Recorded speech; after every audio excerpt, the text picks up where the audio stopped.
seguir hablando del tema de la vez pasada. Estábamos hablando sobre la experiencia del monte Sinaí y vimos que el Señor allí en el monte Sinaí hizo una invitación especial a su pueblo. Después de que había salido de Egipto, llegaron al pie del monte Sinaí y les dijo: tengo una invitación. ¿Y cuál fue la invitación? Está en Éxodo 19, 3 al 6 y dice: si diereis oído a mi voz y guardareis mi pacto, seréis mi especial tesoro sobre todos los pueblos. Y después al final dice: vosotros me seréis reino de sacerdotes y gente santa. Y también comentamos que esta invitación es para ser su pueblo especial. Implica que demos oído a su voz y guardemos el pacto, aunque todavía en ese momento no se sabía el pacto, y vimos que se trataba de la ley que Dios dio en el monte Sinaí. Pero también algo que quiero jalar, el concepto fue que esta invitación los judíos la han equiparado con una propuesta matrimonial. ¿Quieres ser mi especial pareja?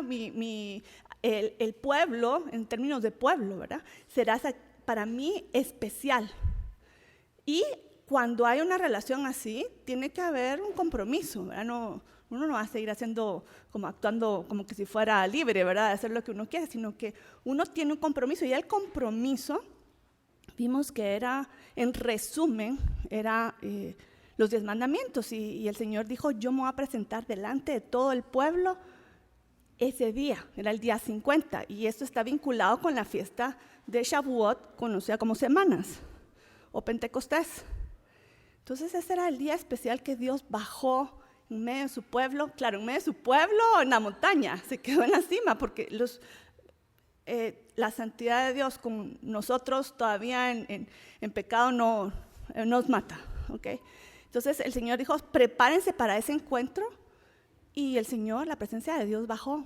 Y se recuerdan que vimos cómo estaba escrito en Éxodo 19 y 20, pero vamos a leer algo que dice en el 20. Dice, ¿cómo lo describe esto? Vinieron truenos, relámpagos, una espesa nube sobre el monte y sonido de bocina muy fuerte. Sonido de bocina es el shofar, que venía del cielo sonando. O sea, fue algo estremecedor. Y es exactamente lo que dice acá, que sintió el pueblo. Dice, y se estremeció todo el pueblo que estaba en el campamento.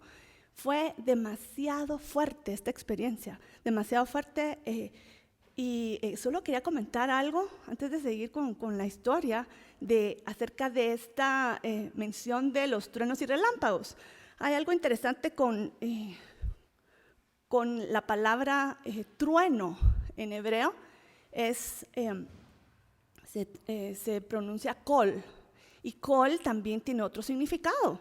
Entonces cuando uno dice trueno, kol, y los israelitas piensan, pero esa es otra palabra que lo usamos muy seguido, y es voz. Ok, voz. Entonces imagínense, cuando está tronando, es una voz que nos está hablando. ¿Y qué truenos? ¿De dónde provenía estos truenos?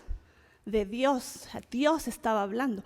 Y por eso en la Biblia, en varias instancias, tal vez Apocalipsis, habla de que se oía su voz como trueno. ¿Han oído eso? Como cuando Dios le habla a un profeta, a Daniel o a Isaías, su voz sonaba como trueno. Es literal, es trueno y la voz de Dios. Entonces, a mí siempre, desde que aprendí esto, yo cada vez que está tronando, Señor, ¿qué estás hablando? Porque de plano está diciendo algo, ¿verdad? Y hay algo, una referencia directa es en el Salmo 29, lo dice: truena el Dios de gloria, voz de Jehová con potencia, voz de Jehová con gloria. Es tal vez se nos pierde por la traducción, pero en hebreo es voz, trueno, voz, y es lo mismo. Y quiero leer otra referencia porque es hermosa, como lo escribe en Job. En Job habla esto de la voz de Dios y los truenos. Y dice, está en Job 37, del 2 al 5, y dice: escuchad atentamente el estruendo de su voz y el rugido que sale de su boca. Bajo todos los cielos lo suelta y su relámpago hasta los confines de la tierra. Tras él ruge una voz. Truena él con su majestuosa voz y no retiene los relámpagos mientras se oye su voz. Maravillosamente truena Dios con su voz, haciendo grandes cosas que no comprendemos. Qué linda descripción, ¿verdad? Hermosa. Y yo me estaba pensando, ¿cómo habrá sido para los israelitas oír la voz de Dios? Y estaban oyendo los truenos, pero también estaban oyendo lo que les estaba diciendo. ¿Qué les estaba diciendo? Comenzó a hablarles la ley, comenzó a hablarles los 10 mandamientos. Pero lo que provocó en ellos, provocó mucho miedo, ¿verdad? Y a veces el acercarnos a Dios nos da miedo, porque lo sentimos un Dios fuerte, como rígido, como un juez que nos va a regañar, un papá regañón tal vez, pero Dios quiere que pasemos esa barrera. Ahora, Él se va a presentar como Él es, pero Él no es, lo percibimos como enojado, pero no es. O sea, hay amor y misericordia en esto. O sea, si no hubiera tenido misericordia, no hubiera bajado. No se hubiera quemado, ya estuvo. Comencemos de nuevo con algo más. Pero no, o sea, hay una misericordia, pero hay que romper esa barrera. Y quiero que vayamos a otra instancia de la Biblia que nos habla acerca de una experiencia de truenos, de una experiencia tremenda, justamente en el monte Sinaí. Y fue con un profeta, precisamente en el monte Oreb, que es el monte Sinaí. Allí fue a refugiarse, ¿qué profeta? ¿Quién se recuerda? Elías, exacto. Muy bien, Elías fue ahí y la historia está en 1 Reyes 19 y Elías se fue a refugiar precisamente al monte Sinaí porque él estaba en una etapa de transición. Él acababa de ver la manifestación de Dios, el fuego que cayó en la tierra y la muerte de todos los profetas de Baal. Pero no vio una respuesta que él hubiera esperado del pueblo, entonces él se fue frustrado y además perseguido por Jezabel, pero no solo se estaba escondiendo porque se había escondido cerca, se fue hasta el monte Oreb. Le tomó 40 días, más de 40 días y 40 noches llegar. Pero él se describe como que hubo un paso en Beersheba, ahí comió por última vez y caminó 40 días y 40 noches hasta que llegó al monte Oreb. Ahí se escondió en la cueva y él se quería morir, así. ¿Para qué sirve? Y Dios le habló, pero miren cómo fue esta experiencia con Dios en este monte. Y cuando yo estaba pensando en eso, dije, sí, igual, es muy parecida a la que los israelitas tuvieron cuando el Señor bajó y dio los 10 mandamientos. Y solo se los voy a resumir, porque tenemos mucho que ver, pero miren lo que dice: he aquí Jehová pasaba enfrente de él, le dijo, sal de la cueva, mira, y pasó Jehová delante de él, y por supuesto había unas nubes y había viento, y el viento se describe como que era tan fuerte que rompía la roca, dice, desmenuzaba la peña, rompía la montaña. Imagínense que yo no he visto pero no sé si hasta un huracán tal vez, un tifón, un torbellino, yo no sé qué fue, pero era fuertísimo este viento que estaba rompiendo las rocas. Y también habla que la tierra tembló, terremoto, y también fuego, puede ser, no sé si era relámpagos o qué, pero él sentía fuego también. Y en todo esto, oigan, esto me pareció interesante y muy significativo con la historia que estamos leyendo en Éxodo, porque lo que él estaba buscando era oír la voz de Dios. Y como describe 1 Reyes, vino este viento recio, voy a oír la voz de Dios. Y dice, y la voz de Dios no estaba ahí. Después, bueno, vino el terremoto, tal vez voy a oír la voz de Dios en el terremoto. La voz de Dios no estaba ahí. Y después, en el fuego va a estar. Y Elías dice, y la voz de Dios no estaba ahí. ¿Y dónde vino la voz de Dios? Y la describe a continuación. Dice, y tras el fuego, un silbido apacible y delicado. Pero él se sostuvo ahí.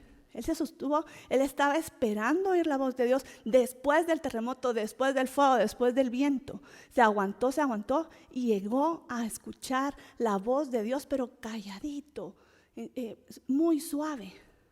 Y ahí él escuchó: ¿qué estás haciendo acá? Y toda la historia que otro día estudiaremos, ¿verdad? Muy interesante, pero ahí recibe el llamado para ungir reyes, para ungir el siguiente profeta. Y, o sea, tienes un propósito, ¿verdad? ¿Cómo estás acá?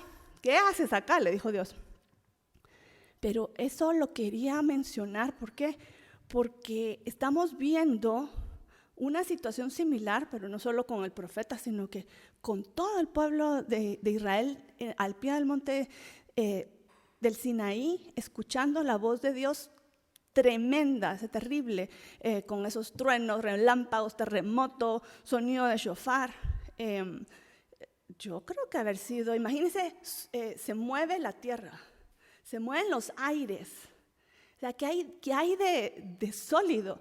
Y bueno, yo sí estuve presente en el terremoto, pero tal vez ustedes han estado en temblores fuertes. Uno se siente como que no hay nada firme. O sea, que no hay nada firme. Entonces, esa sensación es espantosa, porque por lo menos uno dice, si hay algo de firme en el mundo, es la tierra. Pero la tierra se sacude. Entonces, imagínense esa incertidumbre de que todo se está moviendo, no hay nada seguro. Entonces, eso era la sensación que ellos estaban teniendo. Y quiero, en esta ocasión, vamos a ver cuál fue la reacción que el pueblo de Dios tuvo a esta experiencia en el monte Sinaí y a la invitación de Dios y al pacto que hicieron. Y en Éxodo 20:19 dice: y dijeron a Moisés, cuando esto es ya al final de los 10 mandamientos. ¿Se recuerdan? La semana pasada vimos que qué fue lo que Dios dijo al pueblo: los invito a hacer mi especial tesoro, pero para hacer mi especial tesoro, nación santa, reino de sacerdotes, nación santa, se necesita oír, hacer y guardar el pacto. Okay, esa era la condición. Entonces, bueno, oigamos el pacto, qué es lo que Dios tiene que decir, y nosotros nos comprometemos a hacerlo. Esa era la condición que tenía que aceptar el pueblo. El pueblo dijo: haremos todo lo que Él diga, pero todavía no hemos oído el pacto. Y cuando el Señor comenzó a hablar, comenzó a decir los 10 mandamientos. Los 10 mandamientos comentamos la semana pasada, que era simplemente la introducción a toda la ley. Y si uno analiza toda la ley, uno ve que los 10 mandamientos son 5 de la relación el hombre con Dios, 5 de la relación el hombre con su prójimo. Y cuando uno lo compara con todo el resto de la ley, siempre va a haber, es como el título, el índice de las otras leyes. Hay unas leyes que van a tratar de nuestra relación con Dios, hay otras leyes que van a tratar de nuestra relación con el prójimo. Y ese es básicamente, el índice es los 10 mandamientos.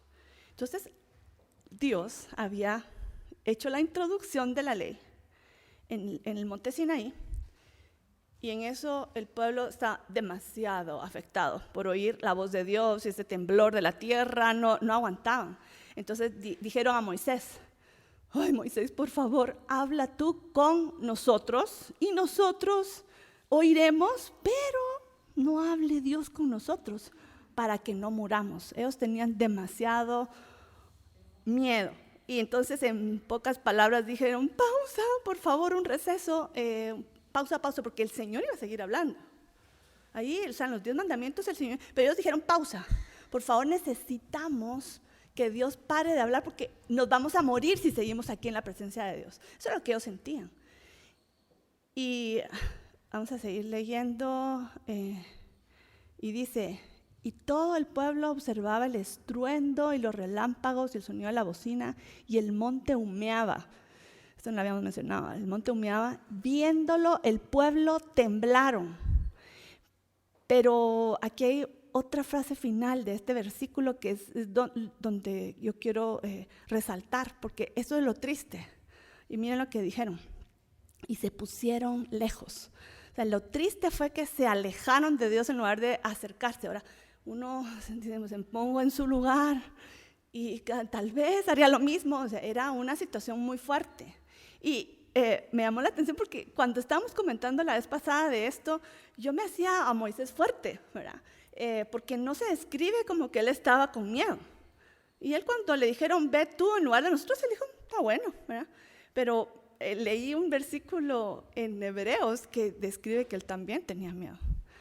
En Hebreos 12:21 dice: tan terrible era el espectáculo en el monte Sinaí que Moisés dijo, estoy aterrado y temblando, el mismo Moisés. Ok, entonces todos estaban temblando y todos estaban aterrados. La diferencia vamos a ver en la reacción del pueblo y Moisés, ¿verdad? Porque el pueblo dijo, por favor, ve en lugar nuestro. Antes de ir hablando de ese tema, quiero que veamos, regresemos a Éxodo, porque hay algo muy importante en esta experiencia. Yo me puse a pensar, ¿por qué Dios se presentó así? O sea, ¿por qué no se presentó como aquella paz, como, no sé, que uno está viendo un atardecer en el mar todo tranquilo, las olas vienen, la brisa? O sea, imagínense un lugar lindo que a ustedes les gusta y así. ¿Por qué no se presentó Dios así como una película así toda tranquila y pacífica? Ahí todos hubieran estado felices. Pero había una razón de ser de esa manifestación y un propósito de este temor también. Es una espada de dos filos porque asusta, pero a la vez también muestra una realidad de quién es Dios y no es alguien con quien jugamos. Ok, entonces leamos lo que dice acá Éxodo, porque eso nos lo va a explicar con más claridad. Y dice, cuando el pueblo le pidió esto, por favor, ve tú, ya no queremos oír a Dios. Y dice Moisés respondió al pueblo, no temáis. Ok, tú estás también temblando, ¿eh? Pero el punto es sobrepasarse a este fuego, a este viento, a este terremoto, como lo hizo Elías. Elías estaba esperando oír la voz, y de repente ya vino la voz, ya vino el sonido apacible.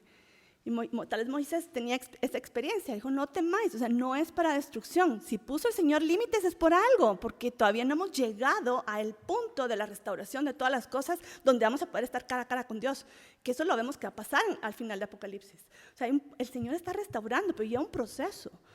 En este momento no estamos tan preparados para estar ahí y por eso ha puesto límites, pero se van a romper esos límites y se han estado rompiendo esos límites. Ya podemos estar más cerca, el camino se ha abierto. Entonces Moisés dijo, no teman. Pero miren lo que sigue después, dice, porque para probaros ha venido Dios, para que su temor esté ante vosotros, a fin de que no pequéis. Dios está diciendo aquí, y yo no sé, Dios creó al hombre y como que lo conoce, ¿verdad? Y tal vez nosotros hemos vivido lo suficiente como para saber que muchas veces la gente no entiende por las buenas, ¿sí, no? Por las malas, lastimosamente. Entonces tenía que sacudir al pueblo y decirle, o sea, están tratando con un Dios santo, yo quiero que se acerquen, pero sepan quién soy yo y los límites. Tal vez si se hubiera parecido como esta escena que les describo, así con la brisa del mar y el atardecer, tal vez no hubiera tenido el impacto que Dios quería tener para que supieran quién es y dónde están los límites. Y no es límites para limitar y rechazar, sino límites que van a ser superados con la ayuda de Dios. ¿Okay? Ese es el propósito. Entonces, pero ¿cuál era el propósito de esta manifestación? Aquí lo dice, para probaros ha venido Dios, para que su temor esté ante vosotros, a fin de que no pequéis. Cuando oigan, hagan y no caigan en el pecado.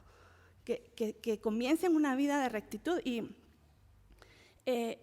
vemos que ante esta experiencia podemos tener, ellos tuvieron dos reacciones y nosotros también podemos tener dos reacciones. Hay gente que hoy que podría decir, sí, yo no me quiero acercar a Dios porque Él es que es muy regañón, todo el tiempo me dice qué es lo que tengo que hacer, ¿verdad? O uno va a decir, no, qué bueno, yo voy a sentir temor de Dios, de quién es Él, pero que ese temor me va a llevar a la obediencia. O el contrario, me va a dar miedo, pero yo no quiero hacer lo que Él me dice, yo quiero hacer lo que yo quiero.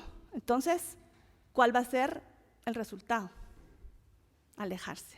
Entonces, al final, yo me puse a pensar, esta es una prueba del corazón. ¿Qué hay en el corazón? ¿Quieres de verdad acercarte a Dios y todo lo que esto implica? ¿O quieres seguir haciendo lo que tú quieres y solo como obtener la parte de beneficio que te puede dar Dios? ¿Qué está en el corazón? Y creo que en el corazón se manifiesta lo que hay en el corazón en esas pruebas, en las pruebas generales de la vida. Sale lo que está en el corazón. Entonces yo vi estas dos reacciones. ¿Vamos a tener temor de Dios que nos va a llevar a la obediencia o vamos a tener miedo, pero seguimos en rebeldía queriendo hacer lo que queramos y nos vamos a alejar de Dios? ¿Cuál va a ser la reacción que vamos a tener? Eso se aplica al monte Sinaí, también se aplica al día de hoy. ¿Cuál va a ser nuestra actitud? Y lo que vamos a ver, otro tema importante de esta clase es la siguiente. Y ahorita nos vamos a saltar a la descripción de esto en Deuteronomio 5. Porque hay una explicación ahí interesante y muy reveladora. Dice en Deuteronomio 5, del 4 al 5, dice: cara a cara habló Jehová con vosotros en el monte de en medio del fuego. Y Moisés está diciendo: yo estaba entonces entre Jehová y vosotros. Está justamente, o sea, en el intermedio, el amortiguador entre Dios y el pueblo. Dice: yo estaba entonces entre Jehová y vosotros para declararos la palabra de Jehová. Y también estaba ahí porque el pueblo lo pidió, porque vosotros tuvisteis temor del fuego y no subisteis al monte. Y claro, no tenían que subir en ese momento. Entonces mandaron a Moisés. Y miren la respuesta del Señor.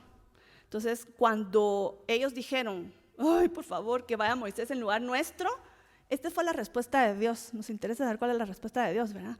El pueblo le dijo: volveos a vuestras tiendas, váyanse a esconder. Ok, me tienen miedo, que váyanse a esconder. Pero le dijo a Moisés: tú quédate aquí conmigo y te diré todos los mandamientos y estatutos y derechos que les has de enseñar, a fin de que los pongan ahora por obra. Entonces, eso fue como quedaron. Justamente Moisés se subió al monte a hablar con Dios y fue a recibir el resto de la ley que el pueblo no quiso oír porque les pareció muy tremenda su voz y el terremoto y todo eso. Ellos regresaron a sus tienditas y Moisés subió a oír el resto de la ley. Y regresemos a Éxodo y aquí está la descripción de cómo fue que terminaron, ¿verdad? Dice: el pueblo se mantuvo a lo lejos y Moisés penetró en las densas tinieblas en donde estaba Dios. Qué tremendo la descripción, ¿verdad? Densas tinieblas. ¿Y por qué estaban densas tinieblas? Eso me extraña porque es lo opuesto a lo que yo pienso de Dios. Yo pienso luz, ¿verdad? Dios es luz y claridad, pero ¿por qué había la nube densa? ¿Se recuerdan que lo comentamos la semana pasada? El propósito de las densas tinieblas o nube era para proteger al pueblo, para proteger a Moisés, porque si lo mira cara a cara muere. Entonces era para protegerlo. Y algún día leeremos o estudiaremos el capítulo donde Moisés, después de tanta tiniebla, porque está hablando con Dios cara a cara, pero en tinieblas, ¿verdad? Yo quiero, muéstrame tu gloria, pide él, ¿verdad? Hermoso, ¿ok? Pero, ahí vamos a ver cómo se manifiesta. Creo que ya lo hemos mencionado en otras clases o seguro lo han leído, pero ¿cuáles fueron las dos reacciones entonces? Moisés se acercó y el pueblo se alejó. De verdad, humanamente uno entiende la reacción del pueblo, pero va a tener un efecto en ellos que sí, vamos a ver las consecuencias de eso. Y también tomamos nota, pues, porque nos puede pasar lo mismo a nosotros. Le decimos: ay, pastor, pues usted conoce a Dios, mejor usted ayune y usted ore por mí, y entonces vaya y que Dios le diga. Bueno, no está nada malo como ayudar al pueblo, pero la idea de nuestra relación con Dios es que cada uno de nosotros oigamos a Dios. Unos tal vez más adelantados o más atrevidos han sido que se han atrevido a entrar a la nube, ¿verdad? Pero la idea que Dios tiene es que todos nosotros entremos a la nube y no estemos buscando depender de la gente, de los líderes. Y hay un peligro en eso, y por eso quería tocar este tema. Es peligroso eso. Vamos a verlo, vamos a ver un ratito. Ok, entonces Moisés entró a la nube con el Señor y oyó todos los mandamientos, el resto de los mandamientos que tenía, que se quedó en pausa, porque el pueblo dijo: pausa, Entonces se fueron a sus tiendas y Moisés subió y recibió el resto. No se los voy a leer porque es muy largo, ¿verdad? Ese es, en resumen, Deuteronomio entero, el libro, ¿ok? Entonces no lo vamos a leer, pero solo quiero concentrarme en el primer mandamiento porque es relevante a nuestra historia. Lo primero que le dijo, después de los 10 mandamientos, lo primero que le dijo fue esto. Está en Éxodo 20:22 y dice: vosotros habéis visto que he hablado desde el cielo con vosotros. No hagáis conmigo dioses de plata ni de oro os haréis. O sea, de entrada, lo primero. No se hagan imagen de mí. ¿Okay? No hagan conmigo, no hagan de mí una imagen. Dioses de plata, dioses de oro, no lo hagáis. No hagáis falsa imagen de Dios. No solo no hagan ídolos, ¿verdad? Eso ya queda clarísimo porque está en los 10 mandamientos, pero no hagan de mí tampoco ídolos. El primer mandamiento, ¿verdad? Ok, y bueno, ese fue el primero, pero también recibió toda la ley, el resto de los mandamientos que están resumidos en los 10 mandamientos. Y dice Éxodo 24, dice, y Moisés vino y contó al pueblo todas las palabras de Jehová y todas las leyes. Entonces recibió y bajó del monte y juntó al pueblo y les dijo, ok, ya les voy a contar porque ustedes me mandaron a que oyera el resto. Bueno, esto es el resto y se los cuenta todo. ¿Y qué fue la respuesta? Porque se recuerdan que el compromiso, la invitación había sido que se equipara a un compromiso matrimonial. Aceptan estas condiciones y se tienen que leer las condiciones y el pueblo va a decir si acepta o no. Es como, sí, el compromiso matrimonial, ¿verdad? Entonces, ¿qué fue lo que respondió el pueblo cuando ya oyó toda la ley? ¿Aceptaron o no aceptaron todas las condiciones que Dios dijo? Y todo el pueblo respondió a una voz y dijo, haremos todas las palabras que Jehová ha dicho. Ya, quedaron comprometidos. Yeah. O sea, el pueblo y Dios, ya, tú serás mi pueblo y el Señor será mi Dios, y Jehová será mi Dios. Quedó establecido. Y se recuerdan que había comentado que en una boda hebrea, una boda bíblica, se escribía, el escrito se llama ketubá. Ese escrito es el compromiso matrimonial en forma escrita y los novios lo firman, ¿verdad? Y eso significa que ya están casados legalmente, pero no se ha consumado el matrimonio, ¿verdad? Entonces, Moisés cuando bajó, comenzó a escribir ese documento. Ahorita todavía el Señor no les ha dado las tablas que son el testimonio. Las tablas son el testimonio del pacto, pero todavía no se los ha dado. No solo fue oral, Dios oral con Moisés. Moisés trae, se los dice y yo creo que antes de que se me olvide, ¿verdad? Lo voy a escribir. Y Moisés lo escribió con puño y letra, no sé, papiros o tablas de piedra. Yo no sé cómo escribían en ese momento, pero él hizo de forma escrita, escribió toda la ley que había recibido en la montaña. ¿Okay? Y cuando ya lo tenía todo escrito, dice en Éxodo 24:4, dice, y Moisés escribió todas las palabras de Jehová, y eso es el libro de Deuteronomio, que en hebreo se conoce como Devarim, y Devarim no es Deuteronomio, sino que es palabras, las palabras, Devarim. ¿Okay? Entonces Moisés escribió en este libro las palabras que Dios le dio en el monte Sinaí, las escribió, y cuando ya estaba escrita, no sé cuánto se habrá tardado en escribirlas,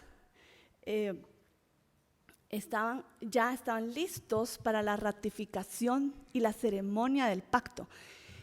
Y lo que va a pasar ahorita va a ser como una comparación con la boda.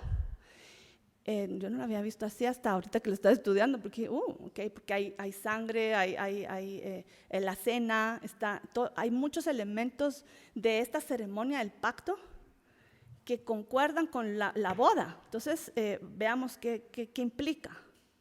Todo el pueblo se reunió. El pueblo lo reunió para volver a leer lo que él escribió, se lo volvió a leer al pueblo diciendo, este es el compromiso que ustedes tienen que hacer para ser pueblo de Dios. Entonces lo leyó todo También describe en Éxodo que levantaron 12 columnas, una por cada tribu, y también se hizo un altar. En el altar se hizo un sacrificio, varios animales, llenaron unas vasijas de sangre de los sacrificios, y vamos a ver qué se va a hacer con esa sangre, porque hay una acción muy importante con esa sangre, que para ratificar el pacto, porque ya habían dicho en teoría, sí, aceptamos, pero que aquí de verdad, fue el compromiso matrimonial, pero después ya la boda, que ya adelante todos los invitados, ya formalmente estoy diciendo, ya me voy a casar, y ya viene la consumación, y la vamos a ver cuál es la consumación. Qué interesante, en términos de equiparándolo con esta ceremonia del pacto. Entonces viene la ratificación, y después de la ratificación viene la cena. Entonces también está el elemento de cena, la boda, se hace una cena, un banquete, o sea, están todos los elementos.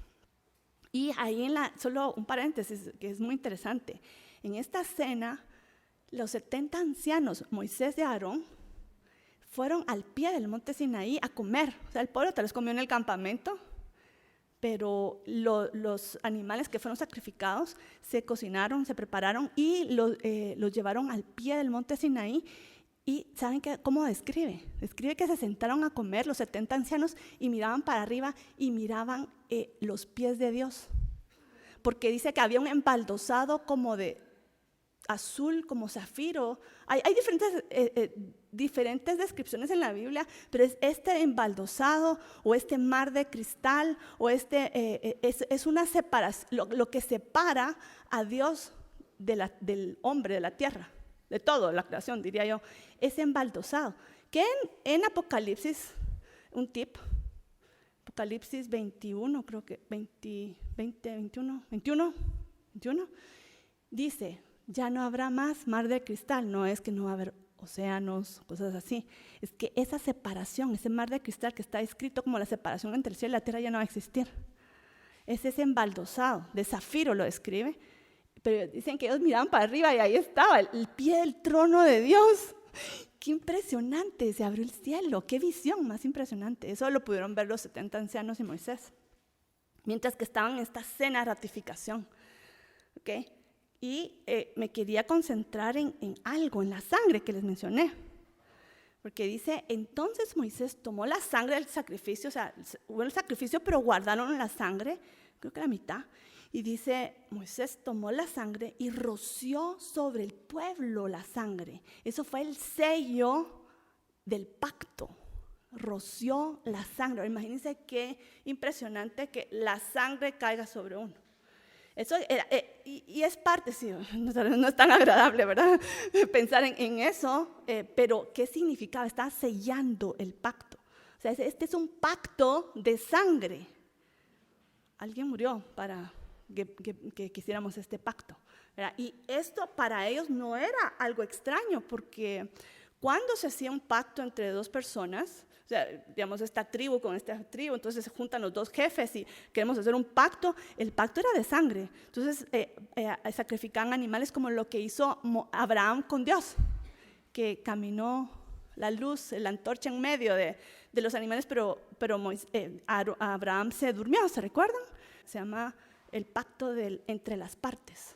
Génesis 15, pero es algo que la sangre, lo que ellos dicen es descriptivo, dice, esto que estamos haciendo es un compromiso serio, que si faltamos vamos a morir, así como murieron estos animales y está la sangre, así sea derramada mi sangre si yo no cumplo con el pacto. Es algo serio, y ellos están acostumbrados, nosotros tal vez, uy, pero qué horrible, pero no, ellos están muy acostumbrados, porque la palabra cuando la daban era así para siempre, seria. Okay, entonces lo que Moisés hizo fue serio, o sea, agarró y roció, he aquí la sangre, ¿y qué dijo? He aquí la sangre del pacto que Jehová ha hecho con vosotros sobre todas estas cosas. ¿Qué cosas? La ley que habían acabado de oír, que Dios dijo que esperaba esto de ellos, y ellos que dijeron, aceptamos. Ahora, algo que me llamó la atención de esto, me llevó a otro derramamiento de sangre, el más famoso de la Biblia, ¿verdad? Cuando Jesús murió, ¿verdad? Y eso es cabalmente la sangre derramada, pero lo vi desde la perspectiva de esta ratificación. Y es interesante porque cuando se derramó la sangre acá y se hizo el pacto, fue un pacto de sangre, y Jesús también hizo un pacto de sangre en la cruz. Pero les tengo que contar algo que sucedía en la boda. Por eso es que lo vinculé con la boda bíblica. Habíamos mencionado que habían dos partes de la boda. Estaba la parte del compromiso y la parte de la boda en sí, donde ya se consuma el matrimonio. Entonces, a eso voy a ir, la consumación del matrimonio, porque parte de la boda bíblica está el compromiso, ya quedan legalmente casados, y al final, cuando el novio está listo, lleva por la novia, la lleva a su casa, y ahí hacen la boda, en la casa del padre, hacen la boda. Y bueno, como la gente venía de lejos, eran como 7 días de boda, ¿verdad? Pero se hacía el primer día, se hacía la ceremonia, y se ratificaba el compromiso, ese compromiso que hicimos. Ya estamos legalmente casados, pero lo compartimos con todos nuestros invitados, hicimos públicamente, ya es algo formal. Y después, en un cierto momento, los novios se iban a su habitación, ¿verdad? Y va a sonar algo extraño, pero síganle la onda figuradamente. Okay. Cuando los novios se iban, el amigo del novio se quedaba cerca del cuarto de los novios. Cerca, ¿verdad? No adentro, ¿verdad? Cerca, ¿ok? Y, sí, ¿por qué? Pero había un propósito por eso. Y van a ver por qué se los comento, es muy interesante. Porque cuando se consuma el matrimonio, hay derramamiento de sangre. Entonces, el novio le gritaba al amigo, consumado es. Entonces el amigo, consumado fue. Entonces va corriendo donde están los invitados y dice, consumado fue, consumado fue. Sí, o sea, es extraño. Yo sé que es extraño en el sentido natural, pero piensen lo que significa. Regresemos al pacto con el Señor. ¿Qué dijo Jesús en el momento cuando Él entregó su vida en la cruz? ¿Qué dijo? No dijo, ay, Dios mío, qué horror. No, o sea, ya estuvo. No. ¿Qué dijo? Consumado es. Él dijo, fue derramada esta sangre para el pacto, porque era parte del léxico de la novia. Él estaba muriendo por la novia. ¿Se recuerdan lo que leímos la semana pasada de Efesios? Él la lavó con la palabra y se entregó a sí misma por ella. Esto es la figura de esto, cuando Jesús entregó su espíritu. Antes, está en Juan 19, dice, y Él, antes de expirar, dijo, consumado es. Ya se entiende, ¿verdad? Que esa expresión de boda, esa expresión de que yo derramé la sangre y aquí ya se consumó el matrimonio, él murió por la novia. Y otra referencia de esto, que es lo del novio, lo dice Juan el Bautista. Cuando él ya Jesús estaba apareciendo en la escena y los discípulos de Juan le preguntaron, mira, ¿y él quién es? ¿Verdad? Está teniendo mucho protagonismo y te está quitando el protagonismo a ti, ¿verdad? Hablando de Jesús. Y entonces Juan dijo, yo no soy el Cristo, yo no soy el Mesías. Les aclaró, eso es en Juan 3. Dice, el que tiene la novia es el novio, pero el amigo del novio que está allí y le oye, se alegra en gran manera con la voz del novio. Ahorita ya se entiende, ¿verdad? ¿Qué significa? Es lo que les conté de la boda.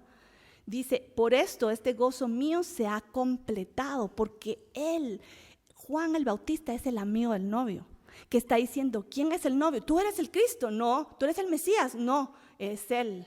Él es el novio. Y Él viene por la novia. Yo solo les voy a decir cuándo se completó. Él ya no llegó a ver a Jesús morir, pero Él sabía a dónde iba, porque cuando lo vio, y ellos eran primos, pero cuando lo vio, cuando se llegó a bautizar, dijo, he aquí el Cordero de Dios que quita el pecado del mundo. El Señor se lo reveló. Y él sabía que Jesús, su primo, era el Mesías y que iba a morir para salvar al mundo. He aquí el Cordero de Dios que quita el pecado del mundo. No dijo de Israel, dijo del mundo. Entendió todo Juan. Y por eso cuando los discípulos le dijeron, pero mira, es que ese tu primo está quitándote discípulos, está teniendo protagonismo. No. Y después de esto que les acabo de leer, dice, es necesario que yo mengüe y que él, ¿qué dice? Se me olvidó la palabra. Crezca, gracias. Ok, pero esto que les estoy leyendo acá es lo que les dije acerca del novio. Él era el amigo del novio que está esperando. Dice, el que tiene a la novia es el novio, Jesús. Pero el amigo del novio, Juan, que está allí, le oye y se alegra en gran manera con la voz del novio. Consumado es, ya fue. Ok, ya. Y va a contarle a los demás. Y este gozo mío se ha completado. O sea, yo hice ya mi parte. Juan ya entendió que él ya hizo su parte de introducir, preparar el camino para el Mesías. Él ya hizo su parte como amigo del novio. Qué tremendo. Si uno no sabe estos elementos culturales, se pierde de estas cosas, estas descripciones. Dice, pero ¿qué quiso decir Juan? Y hacemos toda una teología de eso, ¿verdad? Pero es simple y es todo tiene que ver con el novio y la novia.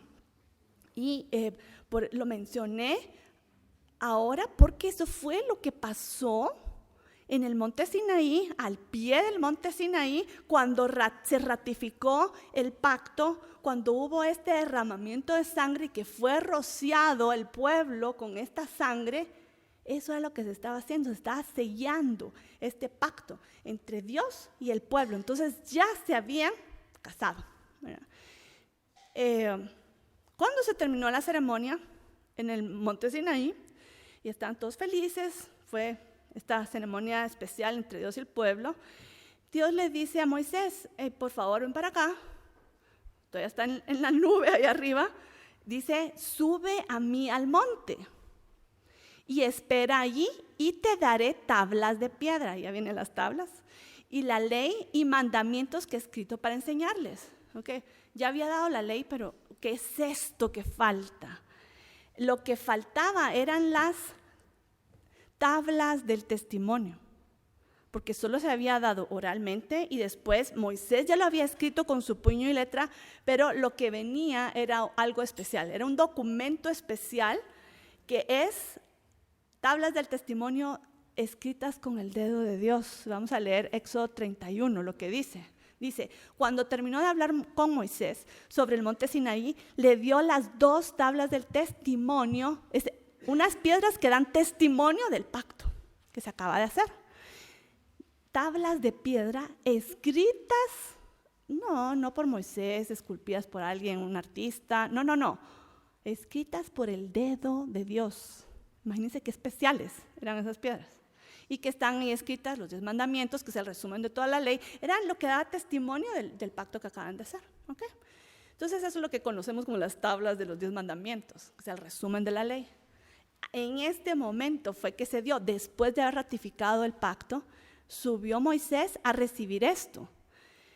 Y el pueblo se quedó acampado allá abajo, en el valle, enfrente del monte Sinaí. Moisés subió al monte Sinaí, y ahí estaba la tremenda nube negra con los tremendos rayos y fuego y todo, etcétera, porque ahí seguía la presencia de Dios. Y aquí dice, vamos a saltarnos ahora a Éxodo 32, 1, y dice, y vio el pueblo que Moisés tardaba mucho en bajar, porque subió. Sí, el Señor me llamó a traer las tablas, y pasaba un día, 2 días, 3 días, 1 semana, 2 semanas, 3 semanas, muchos días, y no bajaba Moisés. Esto es donde van a cambiar las cosas, porque cuando Moisés no bajó, algo se movió en el corazón del pueblo. Miedo. Okay, hicimos un pacto con un Dios y el que está nuestro intermediario se fue y no aparece. ¿Será que va a venir? ¿Qué va a pasar con nosotros? Nosotros no vamos a subir al monte. No. Entonces, leamos lo que sucedió. Y dice, y se reunió el pueblo junto a Aarón. Aarón se quedó a cargo, hermano de Moisés. Y le dijeron, ahora, ¿qué respuesta, qué solución aquella, verdad? levántate y haz para nosotros dioses que vayan delante de nosotros, porque a este Moisés no sabemos qué le haya acontecido. O sea, lo más probable, no queremos decirlo, pero probablemente se murió. Eso es lo que pensaron. Porque si ellos estuvieron si estuvieron horas delante de la presencia de Dios y sentían morir, 40 días, 39, no sé cuántos iban, 38, 39. Esto no sobrevive. ¿Quién sobrevive 38? No, 38, 39, 40, ya casi 40. No.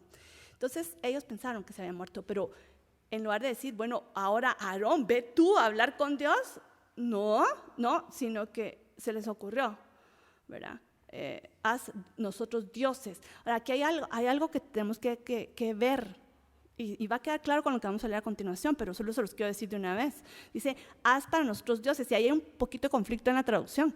La palabra que se usa es Elohim. Ahora, Elohim, ¿a ustedes les suena algo conocido? ¿Qué es?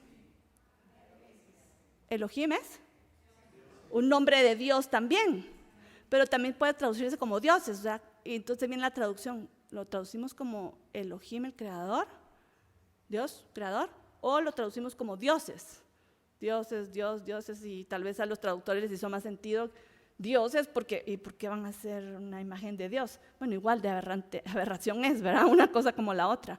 Pero es difícil traducirla. Pero aquí queda esa duda, ¿se refiere a dioses o se refiere a Dios creador, Elohim? Dice, en principio creó Dios, Elohim, los cielos y la tierra. Ahí esa es la palabra. Dios creó los cielos y la tierra, esa es la palabra. La primera palabra de Jehová no aparece al principio, sino es Elohim. En el principio creó Elohim, los cielos y la tierra.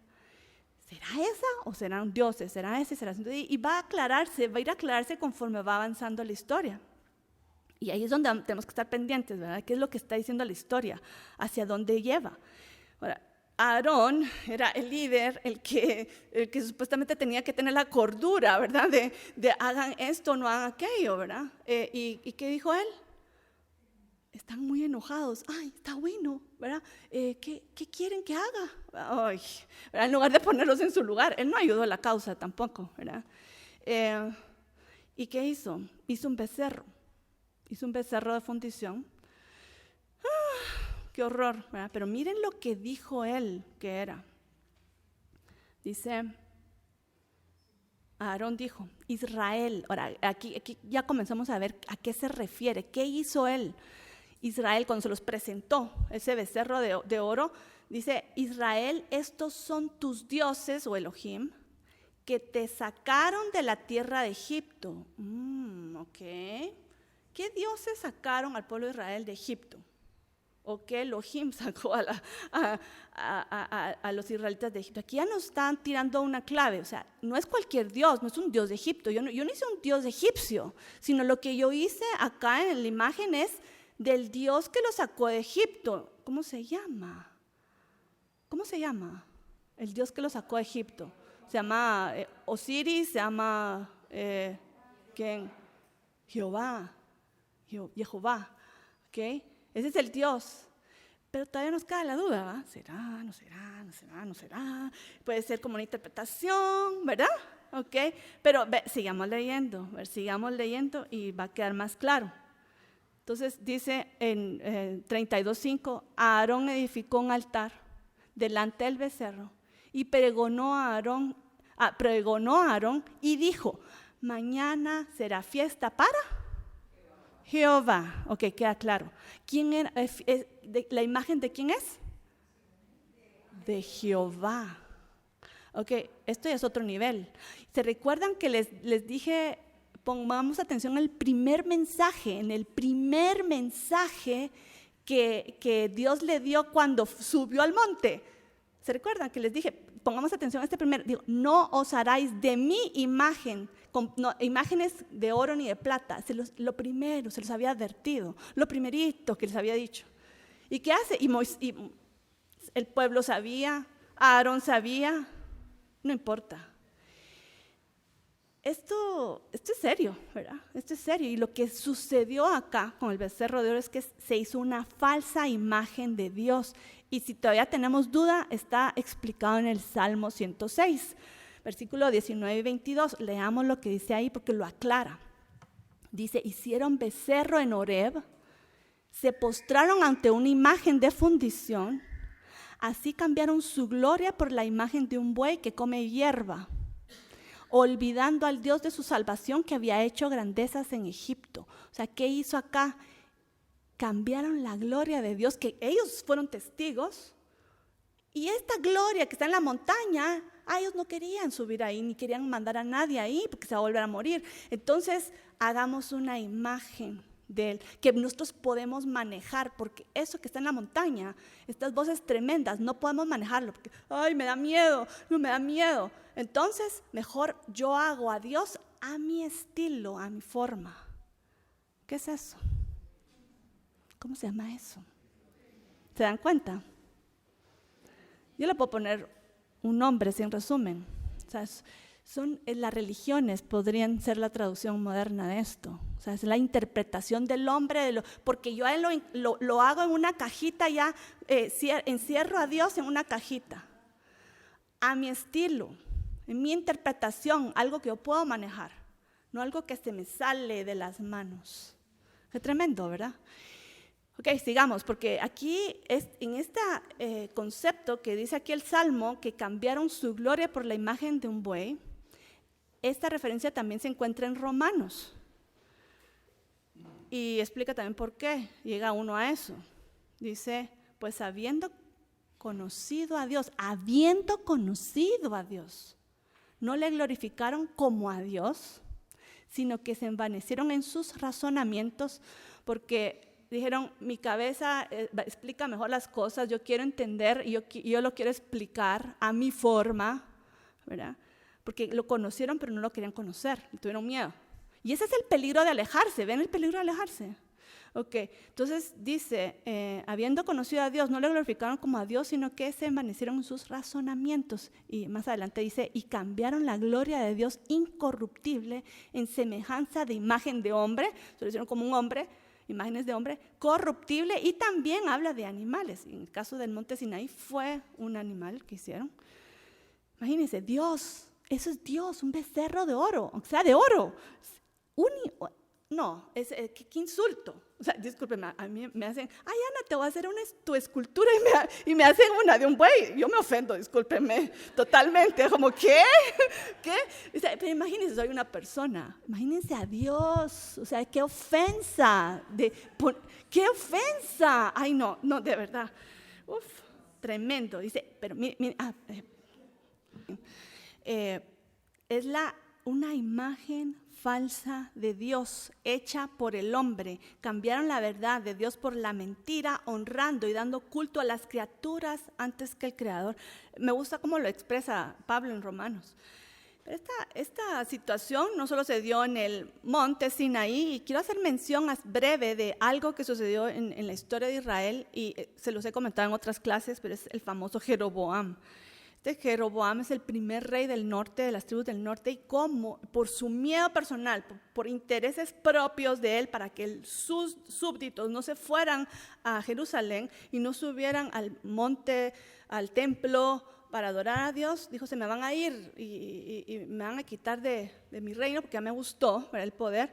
Entonces él ¿y qué imagen? No usó no hizo una águila, un becerro de oro, ¿verdad? Qué cosa más descarada, y aún así el pueblo cayó, ¿verdad? Y dice, sí, ahí está el error del rey y el error del pueblo. O sea, ¿por qué aceptaron eso también? ¿Verdad? Y dice, el rey tomó consejo, hizo 2 becerros de oro y dijo al pueblo, bastante habéis subido a Jerusalén. He aquí los dioses Israel, ¿y qué dioses? Los cuales te hicieron subir de la tierra de Egipto. Ok, entonces no eran cualquier dios, no era Baal, no era Sera, no era Osiris, no, sino que era Jehová, este Dios que nosotros creemos, Dios de Israel, con quien hicimos un pacto. Esta es la imagen de él. No tienen que ir a Jerusalén. Entonces pusieron uno al norte para los que están muy al norte, que fueran ahí. Y para ya en la frontera con Judá, en Betel, Dan, arriba y Betel, para que no crucen la frontera, aquí quédense, Pero hay una parada antes, ¿verdad? Aquí pueden adorar a su Dios. ¿Qué es eso? O sea, pero de verdad aceptaron eso. Y los levitas es interesante, los levitas, ellos los que conocían la palabra, los encargados de enseñar, ellos protestaron. Ellos dijeron, Jeroboam, ¿qué estás haciendo? No, esto no es correcto. Entonces Jeroboam dijo, me estorban, mi plan estaba perfecto, sin ustedes, ¿va? Quítense, porque el pueblo ni siquiera protestó. El pueblo no protestó, ¿va? Están ignorantes, ¿por qué no oyeron la voz de los levitas? Me pregunto, ¿verdad? Los levitas básicamente se quedaron sin trabajo ese día, ¿verdad? ¿Y qué hicieron? Se fueron con Judá. Entonces, por eso los levitas están con los judíos hasta ahora, ¿ok? Los Cohen, los sacerdotes, todos ellos. Ok, ven que se repitió en la historia de Israel y se vuelve a repetir con nosotros. Esa es la tendencia de la persona que no quiere buscar a Dios en persona. Es mucho más fácil ir a buscar una religión que ya es como, ahí está el librito y escojo el librito que me guste. Esta religión no me gusta, esta sí. Y aquel. Entonces, todo es el resumen explicado por un hombre mucho más fácil. Yo lo puedo manejar, pero no me aleja de Dios. Es lo que yo les mencioné hace unas clases, que es irónico pensar en que la religión que supuestamente nos acerca a Dios es la que nos termina alejando más, y es el peor engaño, porque creemos que estamos cerca, pero no estamos cerca, porque no lo conocemos, no hablamos con Él. Y Dios quiere que nos acerquemos y tengamos un contacto personal, es nuestro Dios. ¿Cuál fue la consecuencia de esto? Cuando Moisés todavía estaba ahí en las últimas horas en la montaña, él ya estaba feliz, ¿verdad? De verdad, cuentas, ni lo sentí, ¿verdad? Dijo Moisés, él está feliz hablando con Dios y ya le estaba dando las tablas, bueno, ya es hora de bajar. Y Dios le dice, solo tengo una pequeña advertencia, ¿verdad? Tu pueblo que está ahí abajo, loqueó, se desenfrenó. ¿Cómo va a ser posible, verdad? Sí, acabo de hacer el pacto, la sangre, ¿cómo es posible, verdad? Y le advirtió Dios, ¿verdad? Pero yo creo que no está ni preparado para lo que iba a ver, ¿verdad? Como, tal vez no es para tanto, pero ¿qué pasó? Y aconteció que cuando Moisés llegó al campamento y vio el becerro y las danzas, ardió la ira de Moisés y arrojó las tablas de sus manos y las quebró al pie del monte. Aquí hay algo en esto que él hizo de romper. No solo es porque, es que estaba enojado y se mató las tablas y se rompieron. No fue una señal de lo que acababa de hacer el pueblo. Dice, en Jeremías lo explica y me gusta, quería citar esto. En el contexto de Jeremías 31 es donde dice, aquí haré un nuevo pacto con la casa de Israel y la casa de Judá. Entonces le dice, después dice esto, porque hay necesidad de hacer un nuevo pacto. ¿Por qué? Si no Dios se equivocó en hacer el pacto. No, Dios no se equivocó. Quien se equivocó es el pueblo, ¿verdad? ¿Y quién que se equivocaron? Invalidaron a ellos, y miren la figura que usa, dice, porque ellos invalidaron mi pacto, aunque fui yo un marido para ellos, dice Jehová. Eso era lo que había pasado ahí, esa relación de matrimonial que habíamos descrito, que es una comparación, una analogía. Eso fue lo que ellos invalidaron el pacto, no es que el pacto estaba malo. Y después, ¿qué dice? Y bueno, ¿en qué consiste este nuevo pacto? Y sigue diciendo, escribiré la ley en sus corazones, ya no en la piedra, sino en sus corazones. Eso fue lo que pasó en Pentecostés, ¿verdad? Ese es el mensaje. Okay, Dios no se equivocó, nosotros somos los que nos equivocamos, es el pueblo el que se equivocó. Invalidaron el pacto, y cuando yo leo esto, se me viene a la mente una imagen, y es como cabal, atrapados en el hecho, o sea, con las manos en la masa, o sea, ahí fue infidelidad, aquí los agarré, y me imagino esto, estas parejas se casaron, tuvieron la boda, y después, mi amor, voy a ir al abogado a traer el documento, ¿verdad? Sí, mi amor, claro que sí, ¿verdad? Y después se va el novio y se tarda Se tarda. Y la otra, no sé, está aburrida. No, discúlpeme, no es chiste eso, ¿eh? No, o sea que y de repente viene el novio y la atrapa, o sea, con alguien más. O sea, que eso fue lo que sintió Moisés cuando vio esto. O sea, acababa de estar él en la presencia de Dios y dijo, ¿qué es esto? O sea, es esto. Yo traigo el testimonio del pacto. ¿Y qué es esto? Yo me imagino al novio en esta situación. O sea, qué farsa, ¿de qué sirve este documento? Es una farsa. Entonces rompió la ley, rompió las tablas del testimonio, que daban testimonio del pacto que se había hecho. Pero ¿quién lo invalidó? ¿Quién lo invalidó? El pueblo. Pero Dios dice, no, y aún así Dios no se dio por vencido. Dijo, vamos a restaurar, pero tenemos que pasar por un proceso y eso es otra clase. Eso es otra clase de la restauración después de este pecado del becerro de oro, y ya hay restauración. Ya viene, y la culminación de todo, ¿saben cuándo es? En el día de expiación. Es todo ese perdón, el perdón final, es el día de expiación, que ahí dice Dios, les doy las segundas tablas. Qué hermoso, ¿verdad? Pero que esta clase se trata del becerro de oro y el mensaje que nos deja. Y es tremendo porque muy delicado, nos tiene que hablar al corazón qué significa, cuál es la raíz del pecado del becerro de oro. Y hay dos interpretaciones, curiosamente son de dos comentaristas judíos, dan dos interpretaciones y son los dos de España. Me llamó la atención eso. Pero hay dos formas de ver el becerro de oro. ¿Cuál es la raíz de este pecado? Uno es que, claro, la obvia, que es, se hizo una, bueno, no es tan obvia, se hizo una, el becerro de oro no era un dios pagano. Tal vez tomaron ciertas ideas, ¿verdad?, de los becerros, pero en cuanto a la forma, pero la esencia es que esta imagen es una imagen de Jehová. Entonces, los israelitas están diciendo, yo estoy adorando a Jehová, comenzando con el primer mandamiento, es no hagas imagen de Dios. O sea, tú no puedes estar adorando a Dios si estás haciendo una falsa imagen de Él. O sea, el punto número 1. Pero la gente se engaña y hace sus cosas, ¿verdad? Y este es el pecado del becerro de oro. La esencia es hacer una falsa imagen de Dios, que se puede traducir como religiones, como yo voy a encasillar a Dios en este cuadrito porque yo lo entiendo y porque me gusta y escojo entre varios y lo hago a mi estilo. Eso es hacer una falsa imagen de Dios. ¿Por qué? Porque no quiero conocerlo. Porque prefiero alejarme y hacer mi estilo de Dios en lugar de conocerlo personalmente. Ese es el peligro que les dije que había en alejarse, en lugar de lo que hizo Elías y Moisés. Vamos, ay, qué miedo, estoy temblando, pero echémosla para adelante. No entiendo, Dios, no te entiendo. Pero uno en el caminar va entendiéndolo y va conociéndolo. Entonces, después del terremoto, después de las cosas como que uno tiene pensadas de Dios, uno llega a conocer y oye su voz apacible.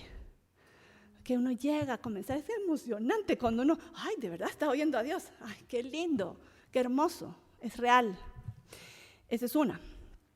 Otra es igual de seria y también está incluida en el patrón, es que la razón por la que hicieron el becerro de oro es para tener un intermediario entre Dios y el hombre. Esto tal vez va de la mano, porque lo que sucedía era que, recordemos lo que pasó en el monte Sinaí. Todo este fuego, truenos, shofar, terremoto, era muy temible y dijeron, Moisés, tú ve. Pero y le trajo, entonces él era el intermediario, pero ¿qué pasó cuando faltó Moisés? Ellos dijeron, ¿y ahora quién? ¿Verdad? Porque nosotros no queremos tener contacto con Dios directo. Entonces, ¿quién va a ser nuestro intermediario? Y imagino que Aarón se describe como alguien como tal vez muy suave y pacífico, tal vez no tenía el carácter de Moisés.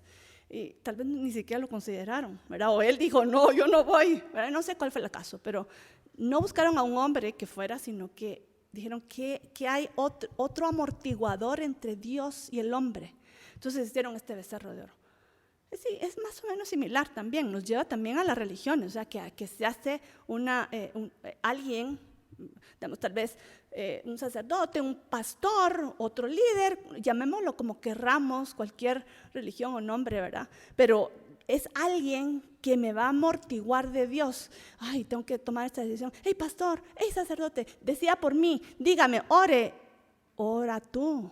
O sea, ora tú, yo te voy a apoyar, ¿verdad? Y por lo general, las mejores palabras proféticas son las que traen confirmación, no las que vienen a decir lo que tenemos que hacer, porque se vuelve también a una adivinación, casi como una consulta de brujería. O sea, ¿qué es eso? O sea, es buscar a Dios y va a venir confirmación, porque es cierto, estamos aprendiendo a oír la voz de Dios. Pero no agarremos la muleta del intermediario. Los líderes están para dirigir, porque nos llevan ventaja, porque tal vez tienen unción en lo que sea que tienen unción, y es bueno, pero nunca deben ser sustituto de Dios. Y esta es otra lección que nos deja este pecado del becerro de oro. Ni imagen falsa de Dios, ni un intermediario entre Dios y el hombre. Hay que buscar a Dios directamente. Aquí nos quedamos. Creo que aquí es suficiente, ¿verdad?